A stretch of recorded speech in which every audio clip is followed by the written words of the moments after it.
temperature notes that you've recorded.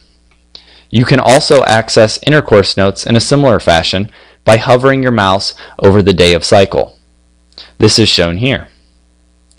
Lastly, you can access your personal notes by hovering your mouse over the other fields, the other fertility fields, lower on the chart, or by hovering your mouse over the event data. The personal notes for the given column where you have your mouse will be displayed as a tooltip as well. Lastly, you can actually click on the chart to access the recorded data or to make changes. If you chose to click on the temperature grid up here, for example, for a given date, you would be taken back to the fertility symptoms page so that you can make changes to the temperature. Similarly, you can click on the other symptoms to go back to the fertility symptoms page. The events grid down at the bottom, which shows the recorded events for the various days throughout the cycle, if you click on a column here, that will take you back to the events page so that you can make changes to the recorded events on that date. For more information about reading ovulation charts, please refer to fertilityinstructor.com.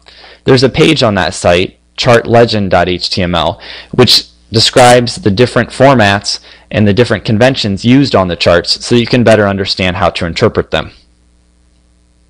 So far, we've talked about the cycle highlights portion of the ovulation charts page. We've also looked at the ovulation chart itself. Next, we need to talk about the calculated ovulation dates, the display options, and also the chart library information. We'll start off with this middle one here, the chart display options. The chart display options allow you to configure how you want your chart to show up on that page. You can control whether or not you want shading to appear, if you're interested in seeing the recorded events at the bottom of your chart, and also if you want to detail your cervical mucus or cervix records. It's also possible to customize the length of the chart. By default, the chart will show 35 days. For longer cycles, you can specify a longer duration, and a longer chart with more days of data will be shown. So for example, if you have a cycle that exceeds 35 days, you might be interested in setting it to show 40 or 50 days so that you see the entire cycle. In the upper right section here, you can also manually adjust the temperature scale. By default, MyFertilityCharts will automatically set the temperature scale based upon the recorded symptoms that you've entered. So for example, if you've entered temperature data within a certain range, the chart will automatically set a scale so that you can see all the temperatures that you've recorded. If you wish, you can manually fix the temperature scale though by entering values in here. Lastly, you can also configure the chart to decide how you want to display the gap method. If you are using the gap method, you can plot a temperature gap. This will show up as a subplot below the normal temperature plot. The other section we'll take a look at are the ovulation dates. The ovulation dates are itemized in a table down below the chart itself. The estimates are broken down into two groups. The first, at the top, is the overall estimate. This takes into consideration all recorded symptoms and collectively picks a single ovulation date.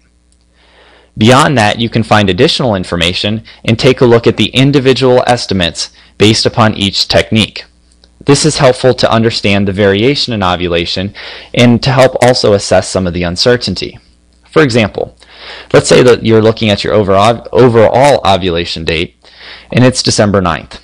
The basal body temperature ovulation date happens to also be December 9th here, and so does the cervical mucus ovulation date.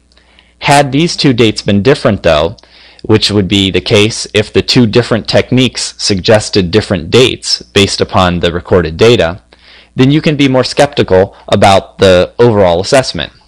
Maybe you want to put more emphasis on one technique over another. By looking at the individually calculated ovulation dates, you can take this into consideration. If the dates here all tend to narrow around the same date, it gives you more confidence too that you've accurately found your ovulation.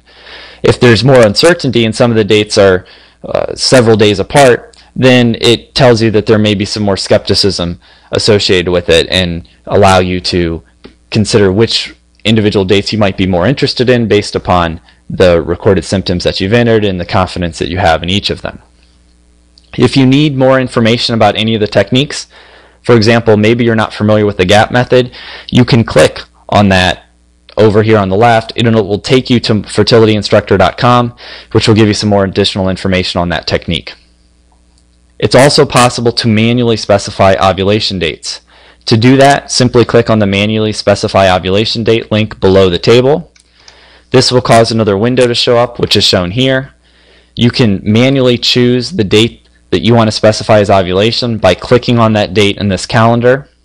Once you've done that, you'll notice on your chart that instead of highlighting the overall ovulation date in black, which was happening before, whenever a date is highlighted in black, that tells you that that date has automatically been calculated.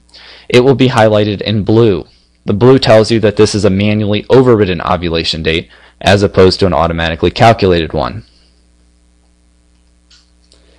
The last piece that we'll look at for the fertility charts page, at least, is the chart library information. This appears all the way down at the bottom and allows you to enter information about your cycle so that it can be put in the chart library. This makes your chart more accessible to other users. For example, assume that you became pregnant during this cycle. You could come back to this chart and associate the chart library details by coming down here and checking the Achieve Pregnancy this cycle box. If you later find out if it's a boy or a girl, you can check those boxes respectively as well. What this enables other users to do is perhaps someone's interested in looking at charts that resulted in a conception of a boy or of a girl. They can do a search specifically for that and they'll be able to find your cycle based upon the information you've given them. This is similarly true of other fields that are shown down here, including treatments, notes, what types of symptoms you've recorded, which will show up in the cycle chart, certain events that you can specify as well. We'll take a look at the chart library and how you can do searches with it later, but some of these fields are helpful to put information and associate it with your cycle so that other users can find it.